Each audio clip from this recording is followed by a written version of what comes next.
அருட்பெருஞ்சோதி அருட்பெருஞ்சோதி தனிப்பெரும் கருணை அருட்பெருஞ்சோதி.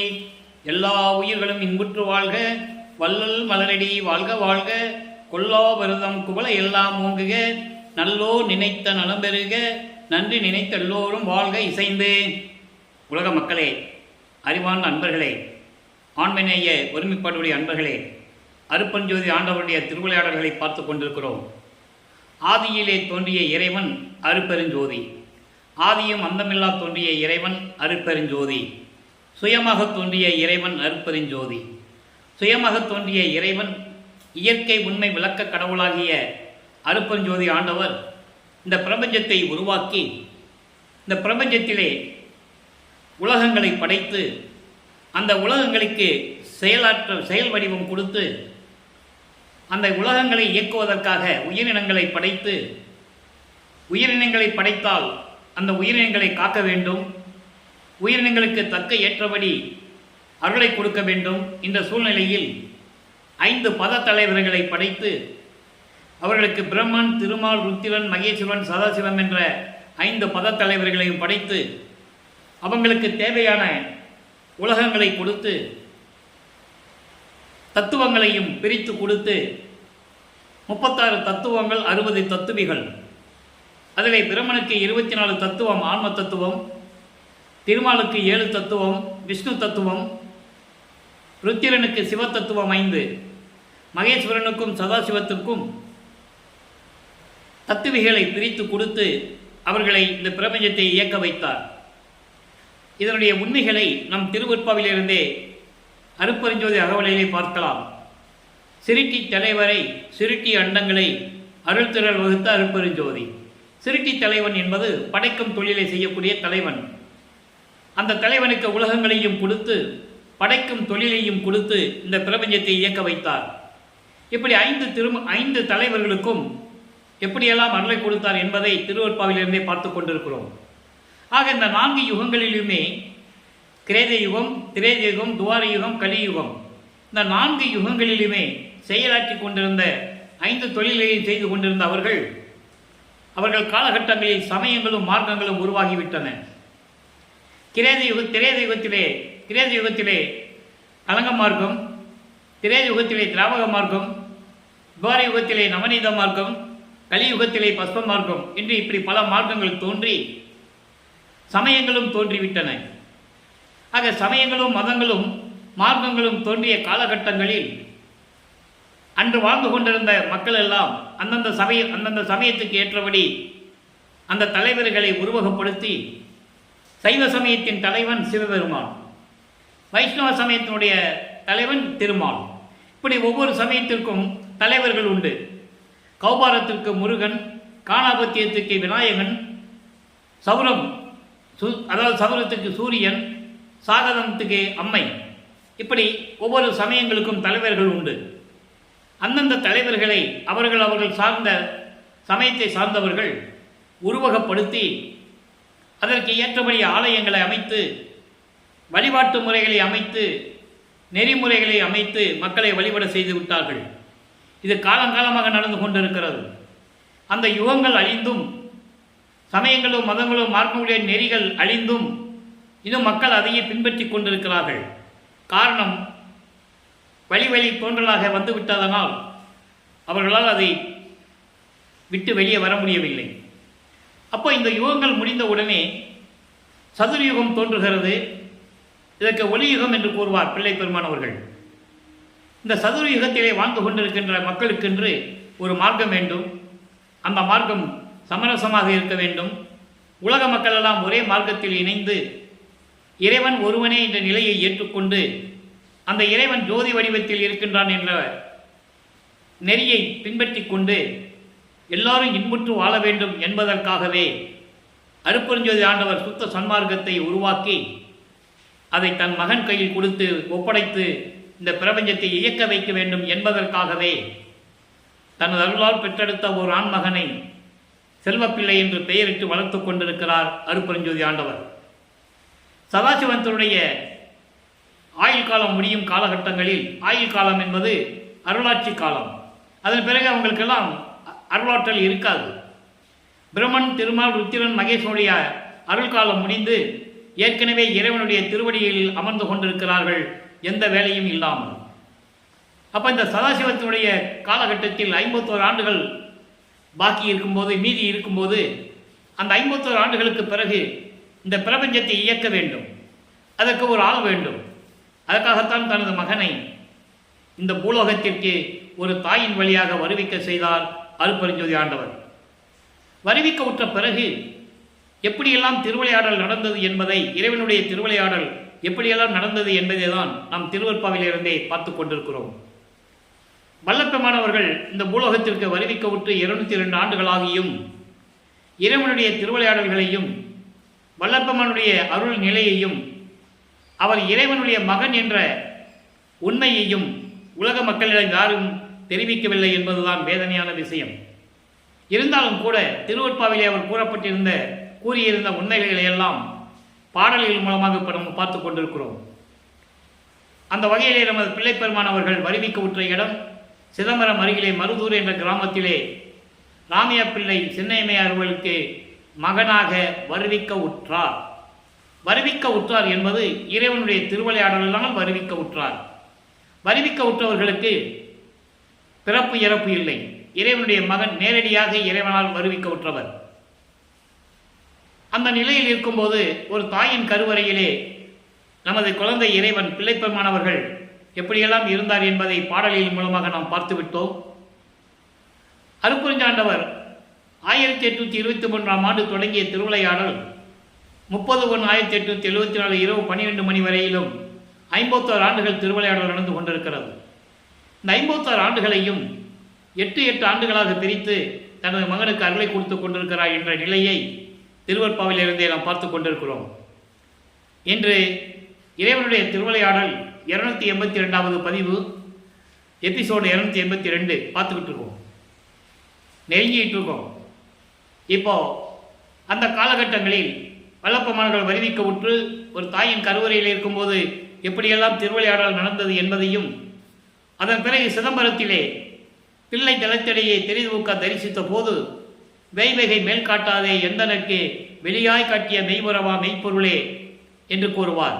5 மாத குழந்தையாக இருக்கும்போது சிதம்பரத்திலே தன் மகனுக்கு அருட்பெருஞ்சோதி ஆண்டவர் வெளியாக காட்டிய சிதம்பர ரகசியத்தை நமக்கு அருளி இருக்கிறார்கள். அதையும் பார்த்து விட்டோம்.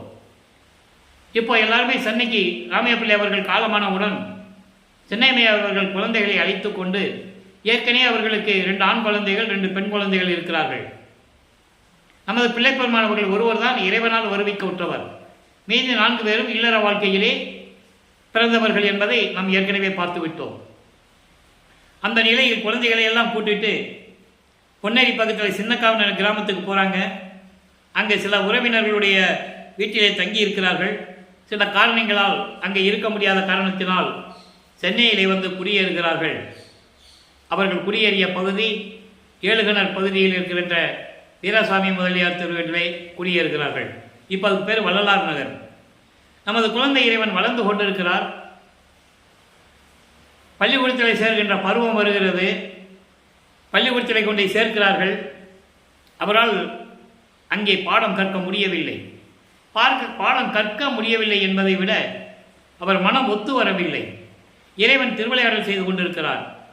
நான் ஏற்கனவே கூறியது போல தனது மகன் இந்த உலகியல் படிப்பையும் சந்தை படிப்பையும் படிக்கக்கூடாது, யாரையும் குருவாய் ஏற்றுக்கொள்ளக்கூடாது என்ற நிலையில் அருட்பெருஞ்சாண்டவர் திருவிளையாடல் செய்து கொண்டிருக்கிறார்.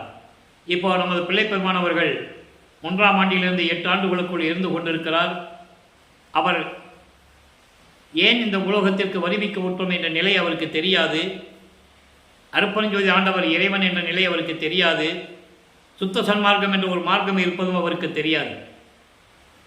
சைவ குலத்திலிருந்தே வருவிக்க விட்டதனாலும் அந்த காலகட்டங்களில் சமயங்களும் மார்க்கங்களும் மதங்களும் சூழ்ந்திருந்த காலகட்டங்களில் நமது பிள்ளைப்பெருமான் அவர்களும் சிவபெருமானை வழிபட்டு கொண்டு நமச்சிவாயா சிவாய நமா சிவசிவா என்ற மந்திரங்களை சொல்லி சமயங்களிலும் மதங்களிலும் மார்க்கங்களில் இருக்கின்ற சங்கற்ப விகற்பங்களை எல்லாம் மேற்கொண்டு இறைவனை வழிபட்டு கொண்டிருக்கிறார்.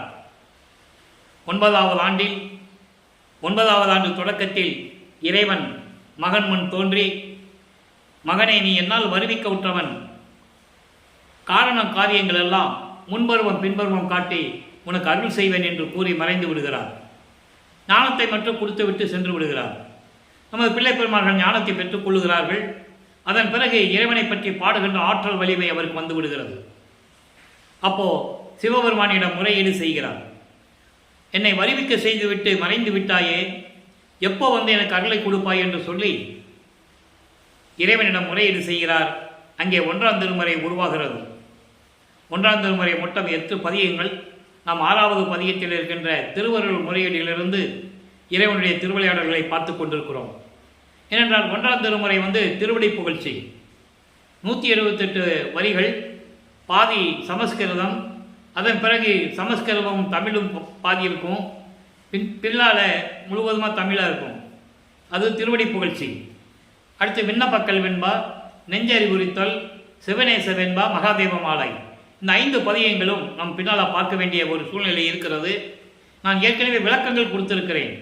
4 ஆண்டுகளாக திருவருட்பாவுடைய விளக்கங்களை பாடல்களை கொடுத்திருக்கிறேன். அதிலே மகாதேவ மாலையும் அடங்கும். 6வது திருமுறை 6வது பதிகமான முறையீடிலிருந்து திருவருள் முறையீடிலிருந்து இறைவனுடைய திருவிளையாடலை பார்த்து கொண்டிருக்கிறோம். 7வது பதிகம் வடிவுடை மாணிக்க மாலை, 8வது பதிகம் இங்கீத மாலை. திருவருள் முறையீடிலிருந்து 232 பாடலுடைய விளக்கங்களை பார்த்து விட்டோம். அதனுடைய ஒரு சுருக்கம். இப்போ வல்லப்பமானவர்கள் 16 ஆண்டுகளுக்குள் இருந்து கொண்டிருக்கிறார். 9வது ஆண்டிலிருந்து 16 ஆண்டுகளுக்குள் இருந்து கொண்டிருக்கிறார். 2வது 8இல் இருக்கிறார். அப்போ சிவபெருமானை பற்றி பாடி எந்த விதமான பலனும் கிடைக்காததால் அம்மையை பற்றி பாடினால் அருளை பெற்று விடலாமா என்ற ஏக்கத்தில் வடிவுடைமனை பற்றி பாடுகிறார். வடிவுடை மாணிக்க மாலை உருவாகிறது. மொத்தம் 100 பாடல்கள். ஒவ்வொரு பாடலிலும் எப்படி முறையீடு செய்கிறார் என்பதை பார்த்து கொண்டிருக்கிறோம். இன்று 58வது பாடல், வடிவுடை மாணிக்க மாலை 58வது பாடல். எம்பால் அருள் வைத்து எழில் ஒற்றியூர் கொண்டிருக்கும் இறை செம்பால் கலந்த பைந்தேனே. அம்மையை பற்றி போற்றி பாடுகிறார். வடிவுடைமனை பற்றி போற்றி பாடுகிறார். எப்படி? எம்மால் அருள் வைத்து எழில் ஒற்றியூரில் கொண்டிருக்கும் இறை செம்மால் கலந்த பைந்தேனே. என் மீது அன்பு வைத்து என் மீது பற்று கொண்டு திருவொற்றியூரிலே வீற்றிருக்கின்ற வடிவுடை மாணிக்கம் அம்மையே, பைந்தேனே, என் தெய்வமே, என் தாயே, கதலி செழுங்கனியே. கதலி செழுங்கனி என்பது கதலி வாழைப்பழம் என்று சொல்வார்கள். வாழைப்பழத்திலே ஒரு வகை அது கதலி. ரொம்ப இனிப்பாக இருக்கும். அப்படிப்பட்ட இனிப்பாக விளங்கி கொண்டிருக்கின்ற என் அம்மையே, வெம்பால் நெஞ்சர் உள் மேவா மலர்ப்பத மென் கொடியே. வெம்பால் நெஞ்சர். வெம்பால் நெஞ்சர் என்பது தீய எண்ணங்களை உடைய உள்ளத்திலே குடியிருக்காத என் தாயே, என் தந்தையே, என் தாயே, மென்கொடியே, என் தந்தையிடம் இருக்கும், என் தந்தையின் இடது பக்கத்தில் இருக்கின்ற என் அம்மையே, வம்பால் அணி முளைமானே, வடிவுடை மாணிக்கமே. அணிகலன்கள் அணிந்து பட்டாடை அணிந்து புத்தம் புது பொலிவுடன் விளங்கிக் கொண்டிருக்கின்ற என் தாயே, என் அம்மையே, வடிவுடை மாணிக்கமே, விரைவில் வந்து எனக்கு அறிவாயாக என்று சொல்லி முறையீடு செய்கிறார். இப்போ தந்தையிடமும் கேட்டாச்சு, தாயிடமும் கேட்டாச்சு. எந்த விதமான பதிலும் இல்லை. இப்போ முதலாக திருவொற்றியூர் செல்லுகிறார். ஞானத்தை பெற்ற பிறகு 13வது ஆண்டிலே திருவொற்றியூர் செல்லுகிறார். அப்போ நமது குழந்தை இறைவன் வல்லப்பமானவர்கள் எங்கே போனாலும் நடந்து தான் போகணும். அப்போது ஏழுகணர் பகுதியிலிருந்து திருவொற்றியூருக்கு நடந்து போகணும். நடந்து போகிறார். அங்கே இருக்கின்ற தியாகராஜ பெருமானிடம் எப்படியெல்லாம் முறையீடு செய்கிறார் என்பதை நாம் பார்த்து கொண்டிருக்கிறோம். 2ஆம் திருமுறை உருவாகிறது. இதுவரை 27 பதியங்களை பார்த்திருக்கிறோம். அதனுடைய ஒரு சுருக்கம். திருவொற்றியூர் போக வேண்டியது, அங்கே தெருமுனையில் நின்றுக்கிட்டு கோயிலை பார்க்க வேண்டியது, இறைவனை பற்றி பாட வேண்டியது, எந்த விதமான பதிலும் இல்லை. அதன் பிறகு திருமலை வயலுக்கு போனார். ஒருவேளை அங்கே போனால் அருளை வாங்கிக்கலாமல் திருமலை வயலுக்கு போகிறாரு. அங்கேயும் அங்கே இருக்கின்ற இறைவன் பெயர் மாசிலாமணி. மாசிலாமணி மனம் உருகி பாடுவார். எந்த விதமான பதிலும் இல்லை. அதன் பிறகு திருவெளித்தாயத்துக்கு வருவார்.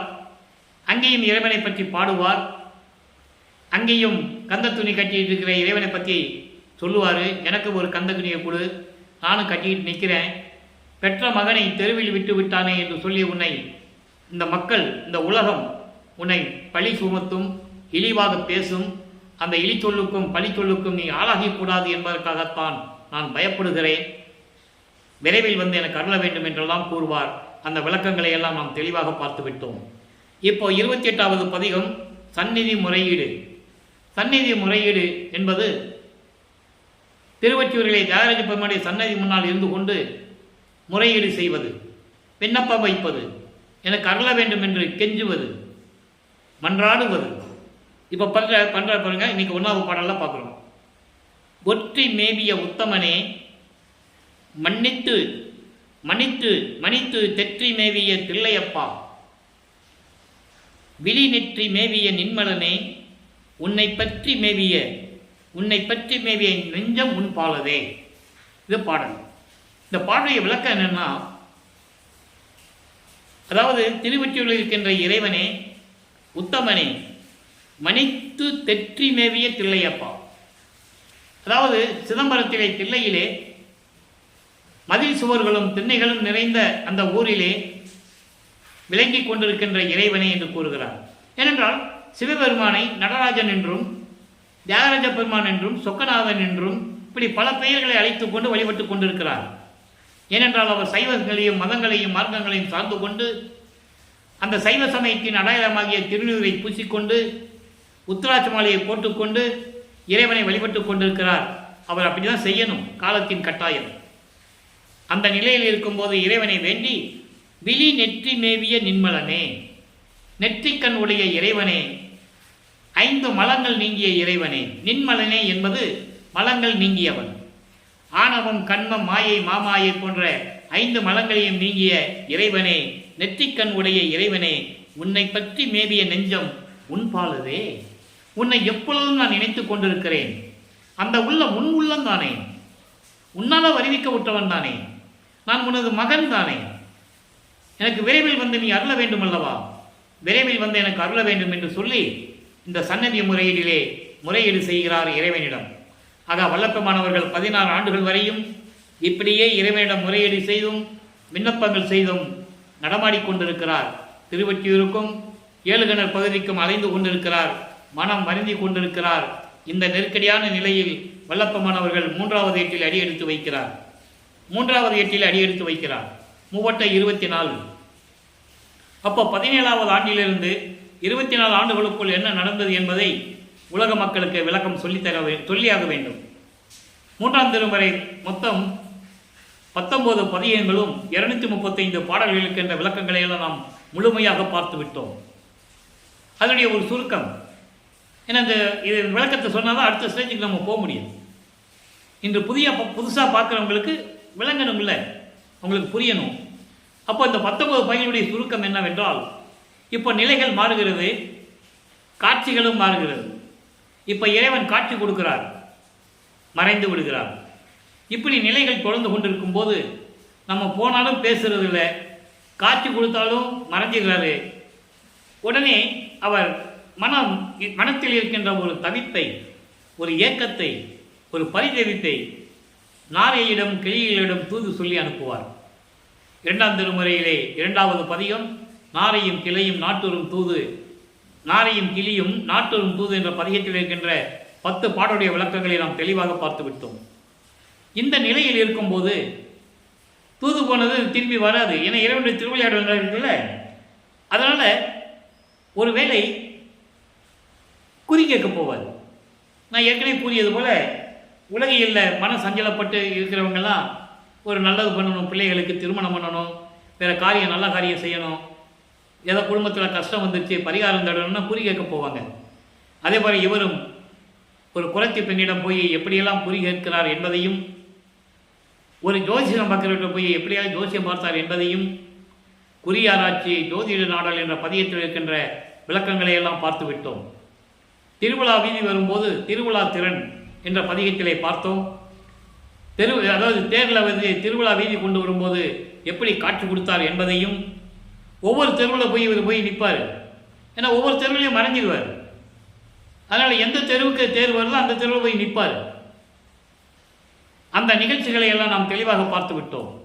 இப்போ 19வது பதிகத்திலே காதல் மாட்சி என்ற பதிகத்திலே எப்படி சிவபெருமான் இவரை பார்த்து தெருவழியாக ஓடுகிறார் என்பதையும், இவர் சிவபெருமான் ஓட்டத்தை பிடிக்க முடியவில்லையே என்று ஏங்குவதையும், அப்போது அங்கு இருந்தவர்கள் கேட்ட கேள்விகளுக்கும் இவர் பதில் எப்படியெல்லாம் கொடுத்தார் என்பதை திருவருட்பா பதிகத்திலிருந்து அந்த பாடல்களிலிருந்து முழுமையாக பார்த்துவிட்டோம்.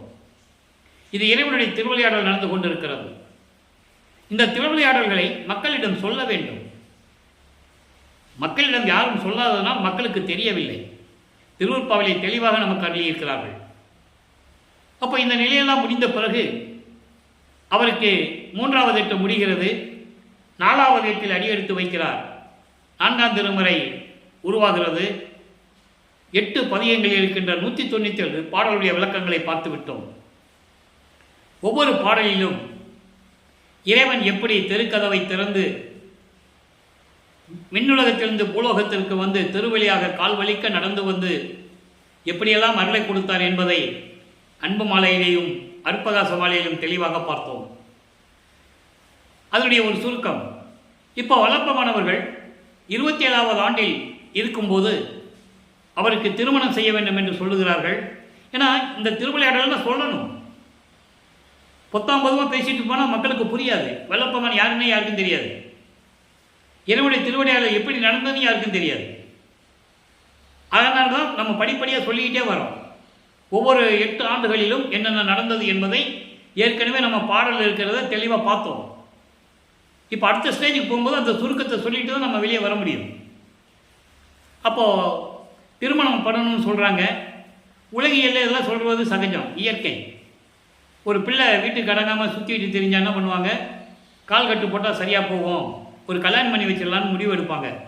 அந்த சூழ்நிலையில் முடிவெடுக்கிறார்கள், திருமணம் செய்ய வேண்டும். தனக்கோடி அம்மையாரை இவருக்கு திருமணம் செய்து வைக்க வேண்டும் என்று முடிவெடுக்கிறார்கள். அந்த தனக்கோடி அம்மையார் யார் என்றால், இவர் வருவிக்க உற்ற குடும்பத்தில் ஒரு பெண்ணாக பிறக்கிறார். வருவிக்க உற்ற அந்த சொந்தங்கள் ஏற்பட்டதளவா அக்கா என்ற சொந்தம். அந்த சொந்தத்திலே அந்த அம்மையாரும் ஒரு மகளாக வந்து பிறக்கிறார்கள். அப்போது அந்த பெண்ணிற்கு, அந்த அம்மையாருக்கு இவர் வந்து தாய் மாமனாகிறார், உறவு முறையாகிறார்.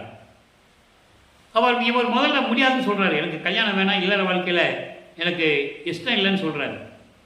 நல்லா புரிஞ்சுக்கணும் நீங்கள், அப்படி சொல்லி தான் ஆகணும். ஆனால் இவருக்கு தெரியும், இப்போது அந்த அம்மாவை இவர் தான் தாலி கட்டணும், இவர் தான் தாலி கட்டணும். அந்த அம்மாவுக்கு மோட்ச வீட்டை காட்டணும், ஊழ்வினைகள் எல்லாம் கழிக்கணும், தீக்கணும், விமோசனத்தை கொடுக்கணும். இதெல்லாம் தெரியும் அவருக்கு.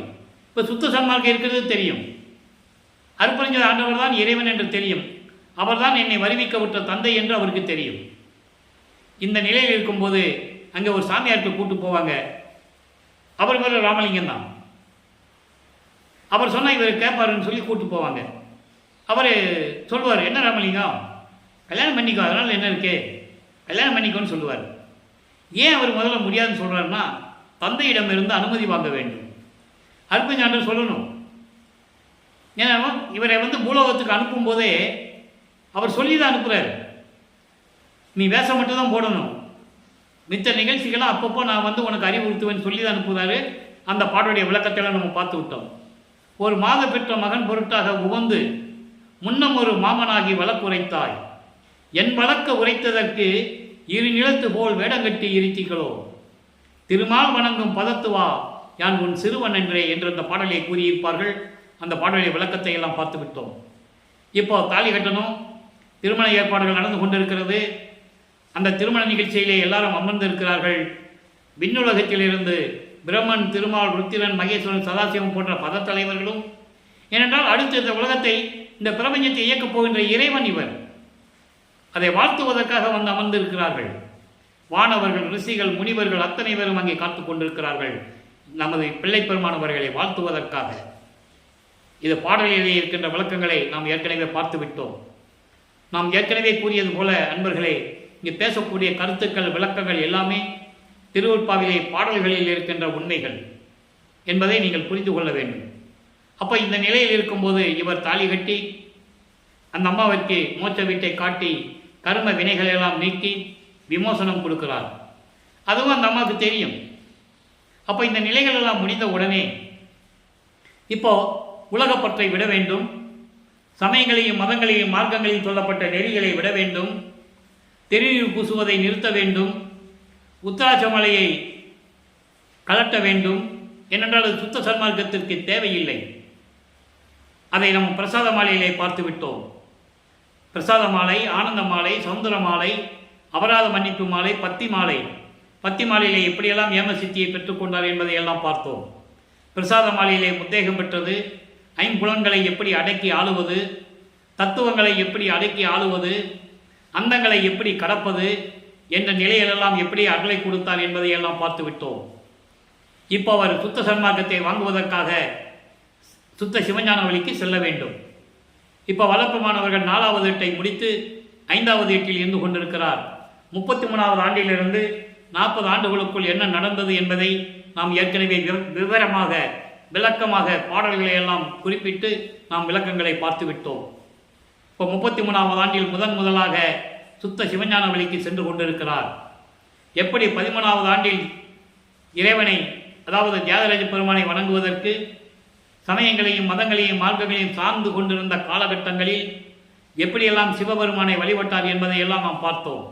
இப்போ சுத்த சன்மார்க்கத்தை பெற்ற பிறகு 33வது ஆண்டில் தத்துவங்களை கடந்து, அந்தங்களை கடந்து, கலாந்தம், யோகாந்தம், போதாந்தம், நாதாந்தம், சித்தாந்தம், வேதாந்தம் போன்ற அந்தங்களை கடந்து, சரிய கிரிய யோகம் என்ற 12 நிலைகளையும் கடந்து, 36 தத்துவங்கள் 60 தத்துவங்களையும் கடந்து, 5 பூதங்களையும் அடக்கி ஆண்டு கொண்டு, அந்த கரணங்களையும் அடக்கி ஆண்டு கொண்டு சுத்த சிவஞான வழிக்கு சென்று கொண்டிருக்கிறார் என்பதை நாம் ஏற்கனவே பாடல்களின் மூலமாக விளக்கமாக பார்த்து விட்டோம்.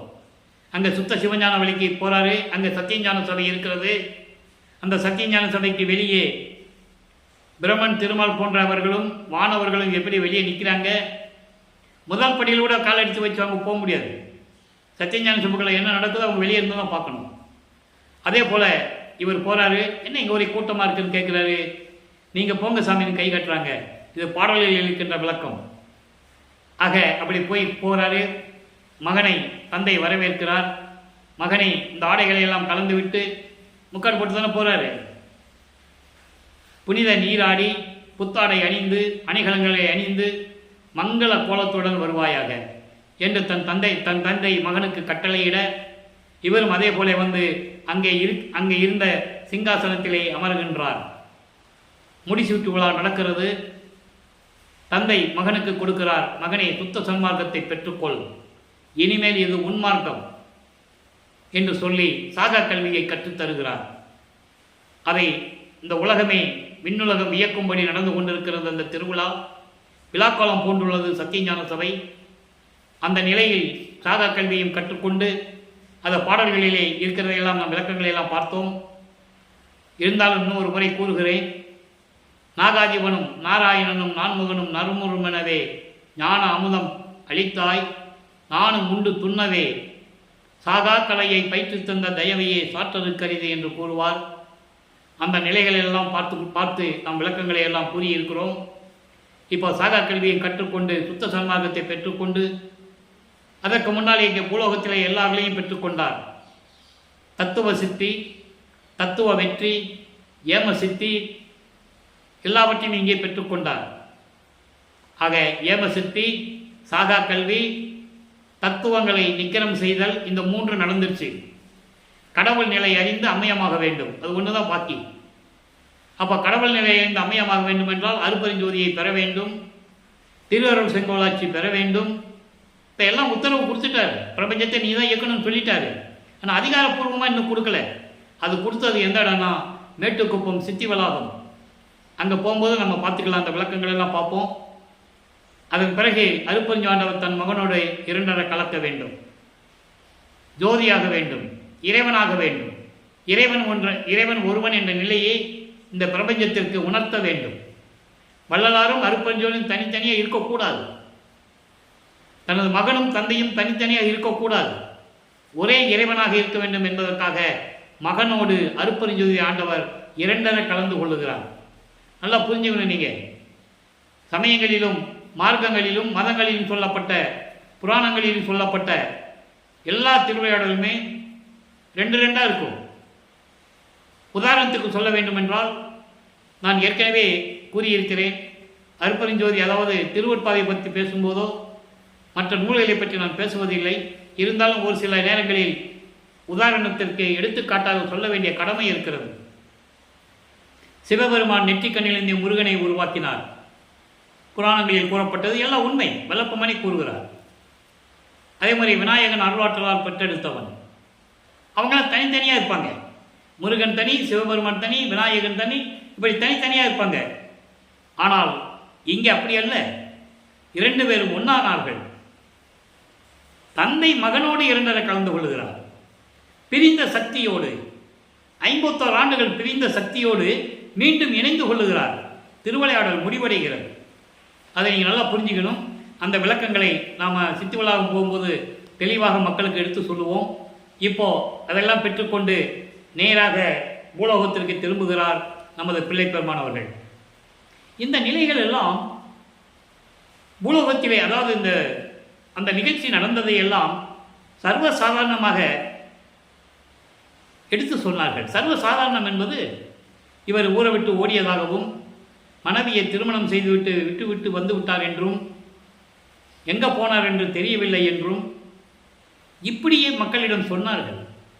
மக்கள் அதை நம்பினார்கள்.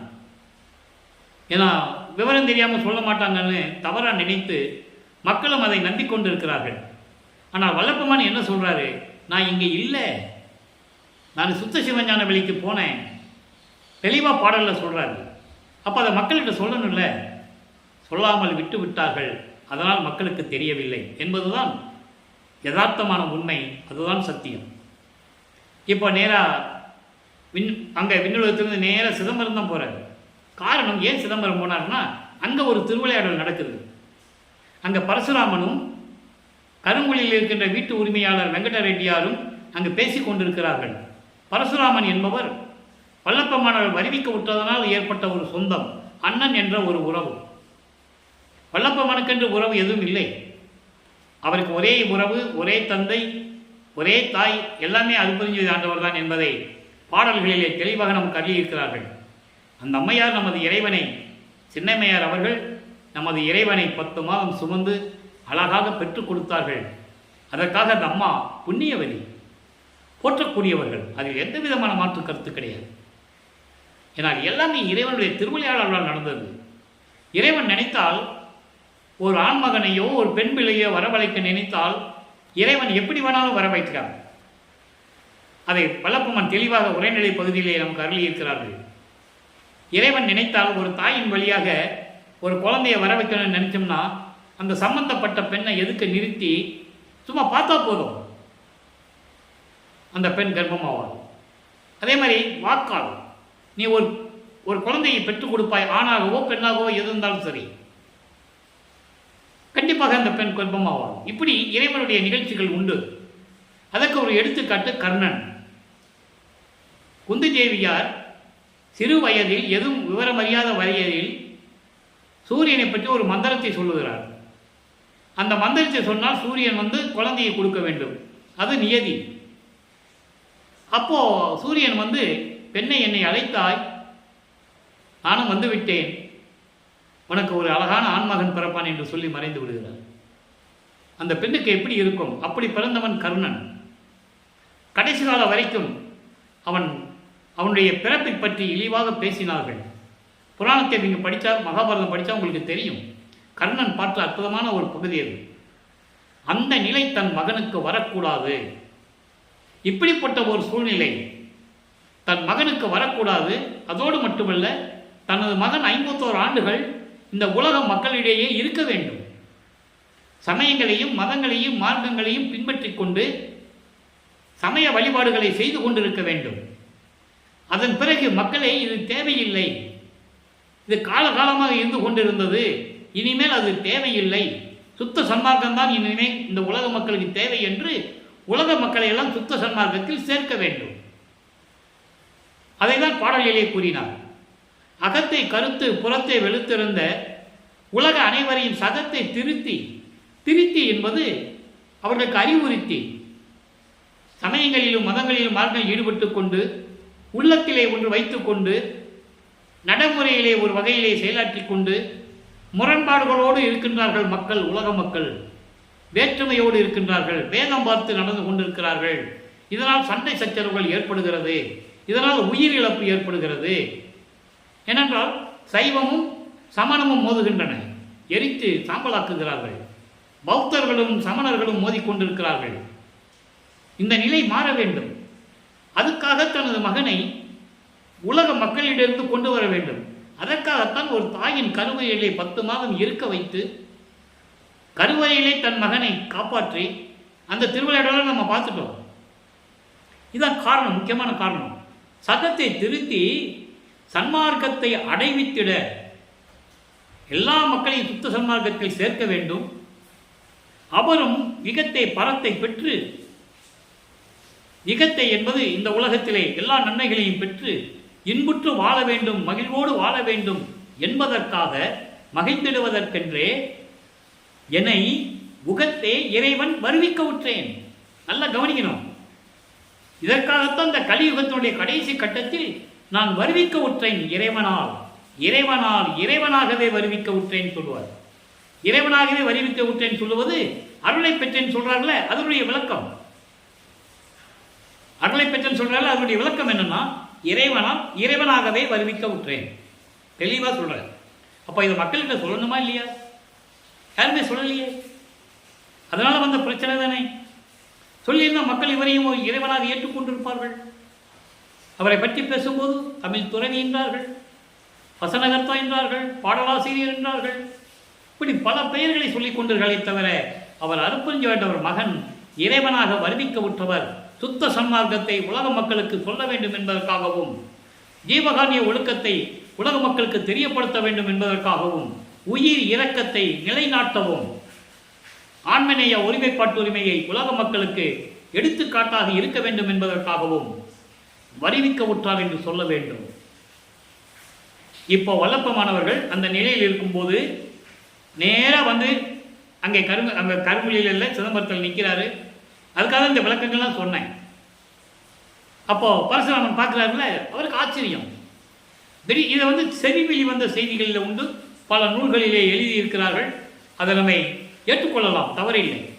ஏன்னா சொல்ல தானே எழுதுறாங்க, படிப்படியாக எழுதிக்கிட்டே வருவாங்க இல்லையா, அது தவறில்லை. ஆனால் அதுக்கு முன்னால் நடந்த திருவிளையாடலை சொல்ல வேண்டும். எப்படி போய் அங்கே நின்னாரு? நடந்து போனாரா? மாட்டு வண்டியில் போனாரா? இப்படிதான் சொன்னாங்க. இப்படி அல்ல. அவர் எல்லா அருளையும் பெற்றவர். நினைச்ச இடத்துல இருப்பார், பல வடிவங்கள் இருப்பார். அந்த நிலையில் இருக்கின்ற வல்லப்பமானவர்கள் அங்கே நிற்கிறாரு. எழுந்தருளுகிறார் என்று சொல்ல வேண்டும். திடீரென்று எழுந்தருளுகிறார் அப்படின்னு சொல்லணும். அப்போ அந்த நிலையில் இருக்கும்போது பரசுராமனை பார்த்து வியந்து வெங்கட ரெட்டியார்ட்ட சொல்றாங்க, இவன் என் தம்பி, பொறுப்பு இல்லாமல் தெரிஞ்சிட்டு இருந்தான், இல்லற வாழ்க்கையில் பற்று இல்லை, அக்கா மகளை கல்யாணம் வச்சு வாழ முடியாது வந்துட்டான், நீங்கள் உங்கள் வீட்டில் போய் வச்சுக்கங்க. அந்த நிகழ்ச்சி நடக்கணும், அதுக்காக ஒரு திருவிளையாடல் நடக்கணும். இது ஏற்கனவே நிர்ணயிக்கப்பட்ட இடம். கருங்கோழியில் இந்த இடத்துல தான் இருக்கணும்னு சொல்லி ஏற்கனவே நிர்ணயிக்கப்பட்டது. அப்போ அந்த இடத்துக்கு போகணுன்னா அந்த இடத்துக்கு சொந்தக்காரனை மீட் பண்ணணும். அப்போ ஒரு திருவிளையாடல் நடக்கணும். அப்போ இது நடக்குது. உடனே அவர் கூட்டு வர்றாரு. அவங்க வீட்டில் ஒரு அறையை சுத்தம் பண்ணி, சாமி இங்கே இருந்துக்காங்கன்னு சொல்கிறாங்க. அவர் இங்கே இருந்து கொண்டு இருக்கிறார். விளக்கை எரியுது. அவர் இருந்த இடத்திற்கு தண்ணீரால் விளக்கரித்த இடம் இல்லம் என்ற ஒரு பெயர் வர வேண்டும் என்பதற்காக அங்கேயும் ஒரு திருவிளையாடல் நடக்குது. அந்த அம்மா ஏதோ திருவிழாவுக்கு போகிறாங்க. இதெல்லாம் இங்கே கேள்விப்பட்டிருப்பீங்க. அப்போ சாமி எழுதிட்டு இருக்கிறாரே, அவருக்கு விளக்கில் எண்ணெய் தீர்ந்து போச்சுன்னா என்ன பண்ணு சொல்லி எண்ணெய் செம்பு நினைச்சு தண்ணி செம்பு கொண்டு வந்து வச்சுருவாங்க. அது வைக்கும் போதே இவருக்கு தெரியும் அந்த செம்பில் தண்ணி தான் இருக்குன்னு தெரியும். இறைவனுக்கு தெரியாதா? பரவாயில்லை, அந்த இடத்துக்கு ஒரு பேர் வரணும்ல. இப்போ மருதூரையில் வருவிக்க விட்டதனால் அங்கே ஒரு பேர். இறைவன் வருவிக்க விட்ட இடம், பிறந்த இடம் கிடையாது, வருவிக்க விட்ட இடம். அவதரித்த இடம் கிடையாது, வருவிக்க விட்ட இடம். அதே மாதிரி கருமொழியிலே தண்ணீரால் விளக்கரித்த இல்லம் ஏற்பட்டது. இப்போ இறைவன் எப்படி விண்ணுலகத்திலிருந்து பூலோகத்திற்கு அருட்பெருஞ்சாண்டவர் வந்து தன் மகனுக்கு எப்படியெல்லாம் அருளை கொடுத்தார் என்பதை பாடல் மூலமாக பார்த்து விட்டோம். இப்போ 6வது எட்டில் வல்லப்பமார்கள் எடுத்து நின்று கொண்டிருக்கிறார். அதை லைவாக பார்த்துட்டு இருக்கோம். இது வரைக்கும் 5 எட்டுகளிலும் நடந்ததை ஒரு சுருக்கமாக சொல்லியாச்சு. இப்போ 6வது 8 லைவில் இருக்கிறோம். இப்போ என்ன நடந்தது? இப்போது கருங்கொழியிலிருந்து விடைபெற்று கொண்டு ஏற்கனவே பேசியபடி பார்வர்வதி மக்களிடமிருந்து அந்த இடத்தை பெற்றுக்கொண்டு 23/5/1867 தர்மசாலையை ஒரே நாளிலே நிறுவி அணைய அடுப்பை மூட்டி உணவை சமைத்து பசியோடு வருகின்றவர்களுக்கு பசியை போக்கிக் கொண்டிருக்கிறார் நமது இறைவன். பிரபஞ்சத்தை இயக்கிக் கொண்டு 5 தொழில்களையும் செய்து கொண்டு நம்மளையெல்லாம் காத்து கொண்டிருக்கின்ற இறைவன் வல்லப்பெருமானவர்கள் பசியோடு வருகின்றவர்களுக்கு பசியாற்றி கொண்டிருக்கிறார். ஜீவகாருண்ய ஒழுக்கம் உருவாகிறது. ஏனென்றால் ஜீவகாருண்ய ஒழுக்கம்தான் கடவுளின் வழிபாடு தெளிவாக கூறியிருக்கிறார்கள். அந்த ஜீவகாருண்ய ஒழுக்கம் 7 பிரிவுகளாக நமக்கு அருளியிருக்கிறார்கள். பசி, பிணி, தாகம், இச்சை, எளிமை, பயம், கொலை. இதில் பசியும் கொலையும் பரஜீவகாருண்யம், மீதியெல்லாம் அபரஜீவகாருண்யம் கூறுகிறார். அதனுடைய விளக்கங்கள் எல்லாம் பின்னாளில் உங்களுக்கு கண்டிப்பாக தருகிறோம். இப்போ இந்த நிலையில் 1869ஆம் ஆண்டு நீதிமன்றத்திலே ஒரு வழக்கு நடக்கிறது. அது ஒரு திருவிளையாடல். திருவிளையாடல் நான் சொல்லி தானே ஆகணும், அதனுடைய சுருக்கத்தையும் சொல்லி தான் ஆகணும். அங்கே ஒரு திருவிளையாடல் நடக்குது. வல்லப்பெருமானவர்களுக்கு அதாவது சமன் அனுப்புகிறார்கள் நீதிமன்றத்திலிருந்து. ஆறுமுக நாவலார் என்ற ஒரு புலவர், தமிழ் கற்ற புலவர், அவர் வழக்கு தொடர்ந்து விட்டார். எப்படி என்றால் முத்துசாமி ஐயர் என்ற ஒரு வழக்கறிஞரை நியமித்து வழக்கு தொடர்ந்து விட்டார். அந்த வழக்கின் சாராம்சம், மைய கருத்து, வடலூரிலே ராமலிங்க பிள்ளை என்பவர் ஒருவர் தமிழ் இலக்கணம் இலக்கியம் கற்காமல் பாடல்களை இயக்கிக் கொண்டிருக்கிறார். அதற்கு திருவருட்பா என்று பெயரிட்டு திருமுறைகள் என்று அழைத்துக் கொண்டிருக்கிறார்.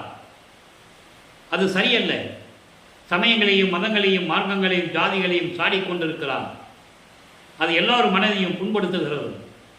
எனவே திருவருட்பா என்ற பாடல்களை எல்லாம் மறுப்பா என்று அறிவிக்க வேண்டும் என்று சொல்லி வழக்கு தொடர்ந்து விட்டார். விசாரணைக்கு வருகிறது. வாதியெல்லாம் அங்கே போய் நிற்கிறாங்க நீதிமன்றத்தில். விசாரணை நடக்குது. நீதிபதியெல்லாம் விசாரணை செய்கிறாரு. பிரதிவாதி நமது பிள்ளைப்பெருமான் அவர்கள் பிரதிவாதி விசாரணை செய்வதற்கு முன்னால் வாதியிடம்தான் விசாரணை மேற்கொள்வார்கள். அது காலங்காலமாக நடந்து கொண்டிருக்கிற ஒரு சம்பிரதாயம். அப்போ அவர் விசாரணை முடிந்த உடனே பிரதிவாதியை அடையுங்கள் என்று நீதிபதி சொல்ல, நீதிபதி பிரிட்டிஷ்காரர், அவருக்கு டிரான்ஸ்லேட்டர்லாம் இருப்பாங்க.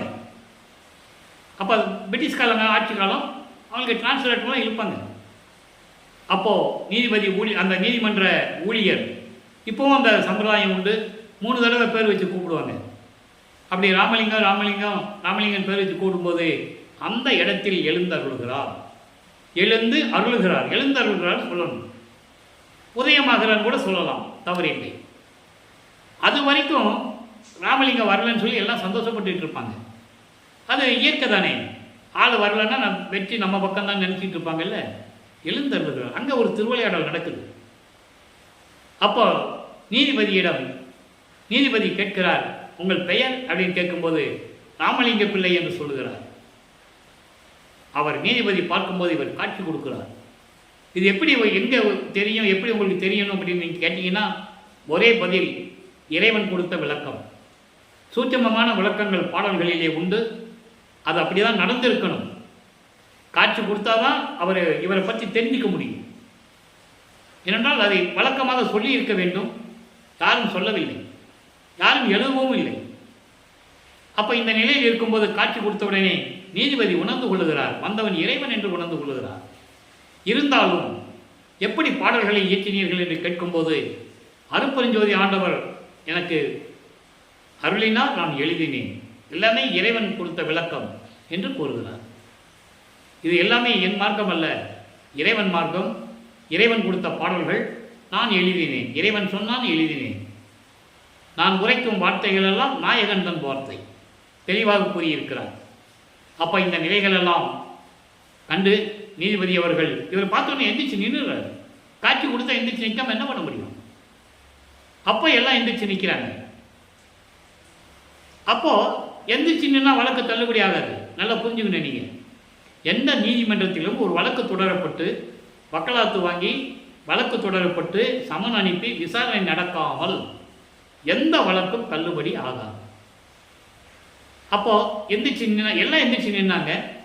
அப்போ நீதிபதி உணர்ந்துடுறார், இப்போ இவருக்கும் மரியாதை இருக்கிறது, எல்லாரும் உயர்வாக நினைக்கிறார்கள், அப்படி என்றால் இவர் எழுதிய பாடல்கள் தவறாக இருக்காது, இறைவனுக்கு கட்டுப்பட்டு தான் இருக்கும் என்ற நோக்கத்தில் திருவருட்பாவை மறுப்பா என்று அறிவிக்க முடியாது, இந்த வழக்கை தள்ளுபடி செய்கிறேன் என்று சொல்லி அந்த வழக்கை தள்ளுபடி செய்கிறார். இப்படியெல்லாம் தீர்ப்பை பெற்றுக்கொண்டு நமது பிள்ளை பெருமான் அவர்கள் தர்மசாலையிலே வந்து அமர்கிறார்கள். அதன் பிறகு நடந்த நிகழ்ச்சிகள் எல்லாம் நாம் ஏற்கனவே விளக்கமாக பார்த்து விட்டோம். சங்கராச்சாரியார் இங்கே வந்தது சமஸ்கிருதம் தான், அவருக்கு கேள்விப்பட்டு தான் வராரு. இப்படி ஒரு ஆள் இருக்கிறார் நம்ம இங்கே ராமலிங்க பிள்ளைன்னு சொல்லி, அப்படி என்ன நம்மளை விட பெரிய ஆள், எப்படி ஒரு செருக்கு இருக்கும்ல, ஒரு ஆணவம், அந்த செருக்கு இருக்கும்ல, அப்படி தான் வந்து இங்கே வந்து ஆணவத்தோடு சொல்கிறாரு சமஸ்கிருதம் தான் தாய்மொழி என்று கூறுகிறார். உடனே அவர் சொல்கிறாரு, வளர்ப்பமானவர்கள் சிரித்து கொண்டே இருந்துட்டு போகட்டுமே, தமிழ் வேணால் தந்தை மொழியாக இருந்துட்டு போகட்டுமே என்று சொல்ல, அதுக்கப்புறம் அவர் முன்னாலேயே இவர் பல நிகழ்ச்சிகளை அற்புதங்களையும் திருவிளையாடல்களினால் காட்சி கொடுத்ததையெல்லாம் அவர் பார்க்கிறார். சங்கராச்சாரி வல்லப்பமானிடம் சரணடைகிறார். இந்த நிகழ்ச்சியெல்லாம் நாம் பார்த்து விட்டோம். அதன் பிறகு உத்தரஞான சிதம்பரமாலை உருவாகிறது. அந்த பாடலுடைய விளக்கங்களை எல்லாம் பார்த்து விட்டோம். நடராஜபதி மாலையும் சர்க்குரி மணி மாலையும் விளக்கங்களை முழுமையாக பார்த்து விட்டோம். அருப்பெருஞ்சோதி நடராஜபதி வேலா எவ்வளவு அருளை கொண்டிருந்தார் என்பதையும், எப்படியெல்லாம் அருளை தன் மகனுக்கு கொடுத்தார் என்பதையும் இந்த பாடலின் மூலமாக நாம் தெளிவாக பார்த்து விட்டோம். உங்களுக்கு விருப்பம் இருந்தால் மீண்டும் அந்த பதியங்களிலே நீங்கள் பார்த்துக் கொள்ளலாம். வரிசையாக பதிவுகளை நாம் பதிவு செய்து கொண்டிருக்கிறோம். இந்த நிலையெல்லாம் மாறும்போது இப்போ அம்பலவாணர் ஆட வருகை என்ற பதிகத்திலே 115வது பதிகத்திலே 8வது பாடல். எல்லாற்றுக்கும் ஒரு அனுபவம் இது. இறைவன் யார், அருப்பஞ்சாண்டவர் யார், அவரிடமிருந்து இவர் எப்படி அருளை பெற்றுக்கொண்டார், அருப்பஞ்சாண்டவர் எப்படி பூலோகத்திற்கு வரவழைக்கிறார், நீங்கள் வாங்கன்னு எப்படி சொல்கிறாரு, இதெல்லாம் படிப்படியாக நம்ம பார்த்துக்கிட்டு இருக்கோம். பேதம் நினையாது, நல்லா கவனிக்கணும், எளிமையான வார்த்தை, ஆனால் பொருள் விளக்கம் அற்புதமான விளக்கம். பேதம் நினையாது விரைந்து, பேதம் நினையாது அது இல்லை, அடுத்து பாருங்க, அது நேற்றே பார்த்துட்டோம். பேதம் நினையாதுன்றதை நேற்று பார்த்துட்டோம். இன்னைக்கு வந்து 9வது பாடல், அம்பலவாணர் ஆட வருகையிலே 9வது பாடல், கள்ளம் ஒன்று அறியேன் நான். அற்புதமான பாடல்கள். கள்ளம் ஒன்றும் அறியேன் நான், கை கலந்து கொண்டீர் என்னோடு ஆடவாரீர். ஆடவாரீர் என்பது என்னோடு நிரந்தரமாக இருந்து கொண்டு செயலாற்ற வேண்டும்.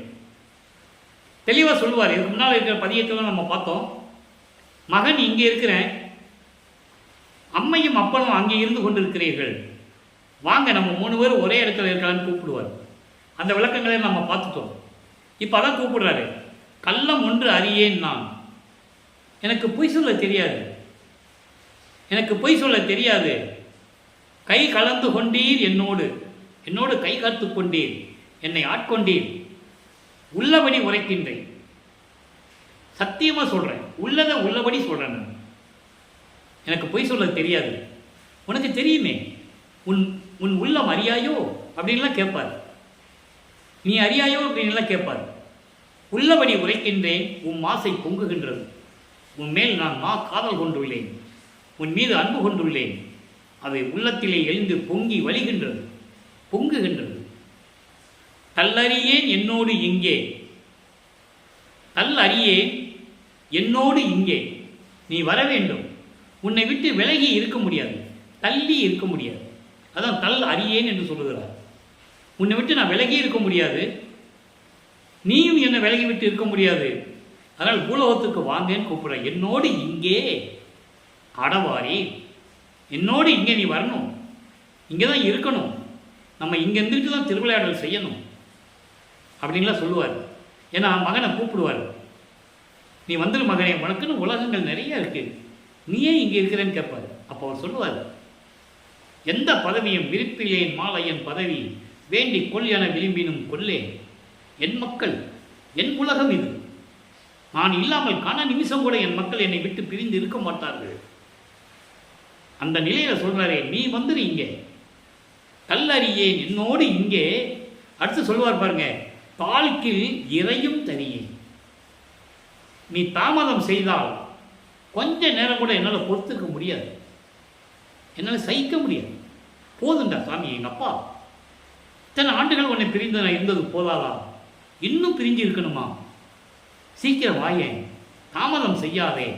தாழ்கில் இறையும் தனியே. சிறிது அளவு கூட, கொஞ்சம் கூட, எல்லா அளவு கூட என்னால் பொறுத்துக்கிட்டு இருக்க முடியாது. இதை என்னால் சகிக்கவே முடியாது, சகித்து கொள்ள முடியாது. எல்லல் அறுத்து ஆண்டு கொண்டே. எல்லல் அறுத்து ஆண்டு கொண்டே. எல்லல் என்பது துன்பங்கள், துயரங்கள், இடர்கள், அச்சம், இதெல்லாம் சேர்த்து தான் எல்லல் என்று சொல்றாரு. இது நூல் விளக்கம். ஆனால் இறைவன் கொடுத்த சுத்த சன்மார்க்க விளக்கம் எல்லல் அறுத்து என்பது துன்பங்களையும் துயரங்களையும் கொடுக்கக்கூடிய, வேதங்கள் நிறைந்த, முரண்பாடுகள் நிறைந்த சமயங்களும் மதங்களும் மார்க்கங்களை எல்லாம் நீக்கி, என்னை விட்டு முழுவதுமாக நீக்கி ஆண்டு கொண்டே. ஏனென்றால் ஒரு தாயின் கருவறையிலே இருந்து 32 ஆண்டுகள் வரைக்கும் தனது மகனை சமயங்களிலும் மதங்களிலும் மார்க்கங்களில் ஈடுபட செய்தார் அருட்பெருஞ்சோதி ஆண்டவர். அங்கே திருவிளையாடல் நடந்தது. இப்ப அதை சொல்றாரு, எல்லாவற்றையும் நீக்கி என்னை ஆண்டு கொண்டேன். என்னுடைய நாயகரை ஆடவாரி, என்னுடைய நாயகனே என்னோடு வா, இங்கிருந்து கொண்டு நாம் திருவிளையாடல் செய்யலாம். ஆடவாரி என்பது ஆடலாம் பாடலாம் என்று கூட சொல்லலாம், தவறில்லை. ஆனால் என்னோடு இருக்க வேண்டும் என்று கூறுகிறார். இப்ப இறுதியாக 147வது பதிகத்திலே அனுபவ மாலை 58வது பாடல், 1ஆம் திருமுறையிலே வடிவடை மாணிக்க மாலையிலே 58வது பாடல் எப்படி என்றதை பார்த்தோம். அதே இறைவன் வெள்ளப்பமானவர்கள் சுத்த சன்மார்க்கத்தை பெற்ற பிறகு இறைவன் யார் என்பதையும், அங்கே சத்தியஞான சபைக்கு எப்படி சென்றார் என்பதையும், அங்கே இருக்கின்றவர்களுடைய நிலைகளையும், யார் பிரம்மன், திருமால், ருத்திரன், தேவர்கள் போன்ற நிலைகளையும், இறைவனிடமிருந்து எப்படி அருளை பெற்றுக்கொண்டேன் என்பதையும் எல்லாமே இந்த பாடலில் இருக்கு. அனுபவங்கள், இறைவனிடம் பெற்ற அருள்களை பெற்ற அனுபவங்கள், அதை மாலையாக தொடுத்திருக்கிறார். மாலை என்பது பாடல்களாக 100 பாடல்கள். இதுவரை 57 பாடல்களை பார்த்து விட்டோம். இன்னைக்கு 58வது பாடல். பாடல்கள் நல்ல கவனிங்க, அற்புதமான பாடல். நான் ஏற்கனவே கூறியது போல அன்பர்களே, எல்லாம் இறைவன் எனக்கு கொடுத்த விளக்கம், இறைவனுடைய தயவாலையும் கருணையாலையும் பெற்றுக்கொண்ட விளக்கம். நான் அடிக்கடி கூறுவதுண்டு, எனக்கு தமிழ் இலக்கணம் இலக்கியம் எல்லாம் தெரியாது. அதனால் தான் நான் உறுதியாக இறைவன் கொடுத்த விளக்கத்தை மக்களிடம் சொல்லிக் கொண்டிருக்கிறேன். தம்மை அறியார் எல்லாரும் புறத்திருக்க, அருட்பெருஞ்சோதி ஆண்டவர் யாருன்னு தெரியாம இருந்துட்டு இருக்காங்க. அவங்களுக்குள்ளேயே அவங்க யாருன்னு தெரியாது. இவங்கெல்லாம் புறத்திருக்க, சத்திய ஞான சபைக்கு வெளியே நின்று கொண்டிருக்க, நான் போய், அண்டர்லைன், நான் போய் சபை நடம் கண்டு உள்ளம் கழிக்கும் தருணத்தே, அந்த சத்தியஞான சபையிலே, சுத்த சிவஞான வழியில் இருக்கின்ற சத்தியஞான சபையிலே இறைவனுடைய அருள் நடனத்தை கண்டும் அவர்களுடைய திருவிளையாடல்களை போற்றியும் பார்த்து நான் மகிழ்ந்து கொண்டிருந்த நேரத்தில், உள்ள மகிழ்ச்சியோடு இருந்த நேரத்தில், தலைவர், சுத்த சன்மார்க்கத்தின் தலைவன், எனது கணவன், அனுபவமலையில் சொல்லுவாரே, தன்னை மனைவியாகவும் இறைவனை கணவனாகவும் வர்ணனை செய்து, உள்ளத்தை தோழியாக வர்ணனை செய்து இந்த விளக்கத்தை உலக மக்களுக்கு சொல்லுகிறார். அதை நீங்கள் புரிஞ்சுக்கணும். அப்போ அங்கே இருக்கிற பிரபஞ்சத்தின் உண்மையை சொல்லுகிறார். யாருமே அந்த சத்தியஞான சபையில் போக முடியாது. எல்லாமே போரிட்டவர்கள், போர்க்குணம் கொண்டவர்கள், காமத்தை விடாதவர்கள் என்றெல்லாம் சொல்லுவார். பாடல் உண்டு. போருக்குரியார் மாலயன் போகி மற்றவர், யாவருக்கும் அறியாதவராகி எனக்கு எளியவராகி மாலையிட்டார் என்று கூறுவார். அப்படிப்பட்ட நிலையில் இருக்கும்போது அவங்க யாரும் உள்ளே போக முடியாது. முதல் படியிலே கால் எடுத்து வைக்க முடியாது சத்தியஞான சபையில். அதனால்தான் அதே சத்தியஞான சபையை இங்கே உலக மக்களுக்காக நிறுவினார் வல்லப்பெருமானவர்கள். அதனால்தான் கொலையும் தவிர்த்தவர்கள் உள்ளே புகவும் சொன்னார். நல்லா புரிஞ்சுக்கணும் நீங்கள். தலைவர் இமையறியா விழிவுடையார் எல்லாரும் காண, அப்படிப்பட்ட தலைவர் இமை அறியா விழிவுடையார் எல்லோரும் காண தூக்கத்தை தொலைத்து, உணவை தொலைத்து, இறைவனை பார்க்கணும்னு இருக்கிறாங்க பாருங்க, தவம் இருக்கிறாங்கல்ல, அவங்கள சொல்லுவார். கற்பங்கள் பல கோடி செல்ல தீய கனலின் மேல் ஊசி பலகையை ஊன்றி மெய் மறந்து, உணவு மறந்து, தூக்கம் மறந்து அந்த பாட்டில் சொல்லுவார். புலர்ந்து எலும்பு புலப்பட ஐம்பொறியும் ஓம்பி நிற்பவருக்கு ஒலித்து, இது மகாதேவ மலையிலே வரும். அதான் விழி அறியா இமை அறியா விழி உடையார். தூக்கத்தை துறந்து, உணவை துறந்து, உடம்பெல்லாம் எலும்பாகி அப்படி இருக்கின்றவர்களெல்லாம் காணும்படி. அப்படின்னு என்ன அர்த்தம்? பெரும் தவம் செய்கின்ற முனிவர்கள் முன்னிலையில், முனிவர்கள் ரிஷிகள் இப்படிதான் தவம் செய்கின்றவர்கள் இருக்கிறார்கள் இல்லையா, எல்லாரும் காண, எல்லாம் பார்க்குறாங்க. எங்கேருந்து? சத்தியஞான சபைக்கு கீழே இருந்து பார்க்குறாங்க. விழாக்கோலம் மேலே கொண்டுள்ளது. சத்தியஞான சபையில் விழாக்கோலமாக இருக்கு. மகனுக்கு மணிமணி சூட்டுறாருல, இப்போ எப்படி இருக்கும்?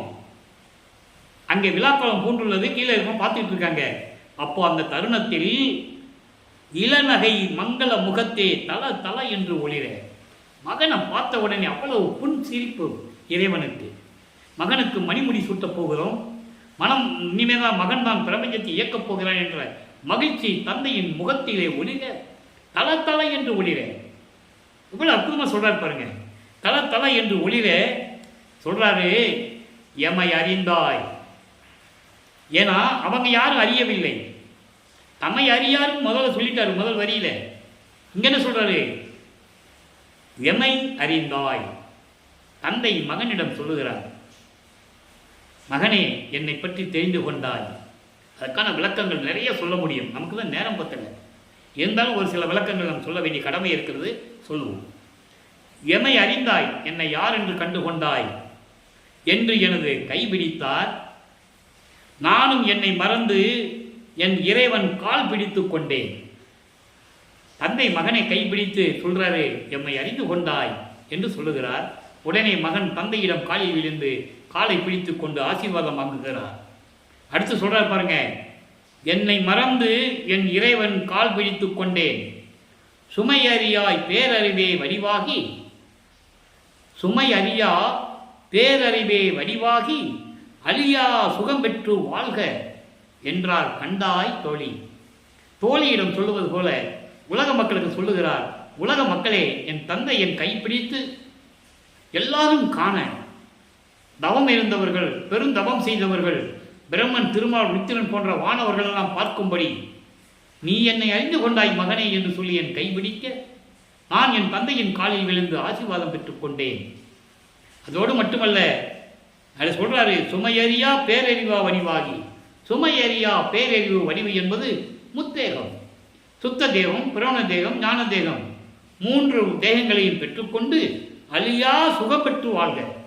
அழியா சுகம் என்பது மரணமில்லா பெருவாழ்வு பெற்று வாழ்க என்று சொன்னார் என் தந்தை. உலக மக்களே, சுத்த சன்மார்க்கத்தை பெற்றுக்கொண்டால் மரணமில்லா பெருவாழ்வு உண்டு, நிச்சயம் உண்டு, சத்தியம் என்று கூறுகிறார். இப்போ எமை அறிந்தான்னு சொல்றாருல, அதுக்கு விளக்க சொல்லணும். எப்படின்னா, அகவல்லே சொல்லுவார், ஆதியும் அந்தமும் அறிந்தனை நீயே ஆதி. அப்படி படிக்கணும். ஆதியும் அந்தமும் அறிந்தனை நீ தெரிந்து கொண்டாய். ஏன்னால் ஆதியும் அந்தமில்லா தோன்றிய இறைவன் அருப்பெருஞ்சோதி, சுயமாக தோன்றிய இறைவன் அருப்பெருஞ்சோதி. எமை அறிந்தாயின்னு சொல்லிட்டாரு. அப்போ அப்படி அறிந்ததுல நீயே ஆதி, நீதான் முதலாக தெரிந்து கொண்டாய். இந்த பிரபஞ்சத்திலே என்னை பற்றி தெரிந்து கொண்டது நீ ஒருவன் தான் முதல் ஆள். ஆதி என்றார் இல்லையா, அருப்பெருஞ்சோதி சொல்லிட்டாரா. அடுத்து மரணமில்லா பெருவாழ்வு சொன்னார்ல, அழியா சுகம் பெற்று, அழியா சுகம் பெற்று வாழ்க்கை என்று சொன்னார்ல, அதான் மரணமில்லா பெருவாழ்வு. அதை அருப்பெருஞ்சோதி அகவலில் என்ன சொல்றாருன்னா, நான் அந்தமில்லா நலம் பெற, அந்தம் இல்லா நலம் பெற, அதாவது இறப்பு இல்லாமல், முடிவு இல்லாமல், மரணம் இல்லாமல் நலம் பெற, அதாவது மரணமில்லா பெருவாழ்வை பெற எனக்கே ஆனந்தம் நல்கிய அருப்பெருஞ்சோதி. எனக்கே என்பது எனக்கு மட்டும், இந்த பிரபஞ்சத்தில் யாருக்கும் பங்கு கிடையாது, யாரும் வாங்கவும் இல்லை. அதை தான் இங்கே எனக்கேன்னு சொல்லுவார். இவர் ஏதாவது தந்தையிடம் கேட்கணும்னா, நீ எனக்கு மட்டும் தான் கொடுத்தியா அப்படின்னு கேட்பார்ல, அதுக்கு தந்தை பதில் சொல்வார், உனக்கு மட்டும் தான் கொடுத்தேன்னு சொல்லுவார். அதான் நான் அடிக்கடி சொல்லுவது உண்டு, சாவா நிலை இது தந்தனம் உனக்கே ஆபாய நாடிய அற்பெருஞ்சோதி. அதை இங்கே சொல்றாரே, நான் அந்தமில்லா நலம் பெற எனக்கே ஆனந்தம் நல்கிய அற்பெருஞ்சோதி. அதை இங்கே சொல்றாரே, இந்த பாட்டில் சொன்னாரே, அழியா சுகம் பெற்று வாழ்க என்று சொல்லுகிறார். ஆக உலக மக்களே, இறைவனுடைய திருவிளையாடல் எப்படியெல்லாம் நடந்தது, இறைவனுடைய மகனை எப்படியெல்லாம் திருவிளையாடல் செய்தார் அருட்பெருஞ்சோதி ஆண்டவர் என்ற நிலையெல்லாம் நாம் பாடல்களின் மூலமாக தினமும் பார்த்து கொண்டிருக்கிறோம்.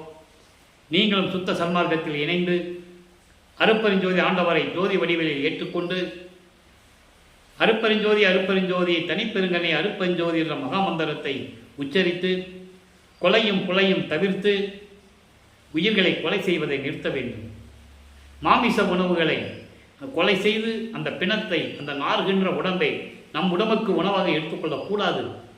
இந்த நிலையில் இருந்து கொண்டு இறைவனை நீங்கள் வணங்கினால் இறைவனுடைய செல்வங்களையும் எல்லா அருள் செல்வங்களையும் பொருள்களையெல்லாம் நீங்கள் பெற்றுக்கொள்ளலாம். இது சத்தியம் சத்தியம் என்று கூறி இறைவனுடைய தயவோடையும் கருணையோடையும் விரைவுகிறேன். இந்த வள்ளலார் ஒளியன். மீண்டும் நாளை சந்திப்போம். நன்றி, வணக்கம். அருட்பெருஞ்சோதி அருட்பெருஞ்சோதி தனிப்பெரும் கருணை அருட்பெருஞ்சோதி. நாளையும் இறைவனுடைய திருவிளையாடல் தொடரும். கண்டு மகிழ்ந்து இறைவனுடைய பெற்றுக்கொள்ளுங்கள்.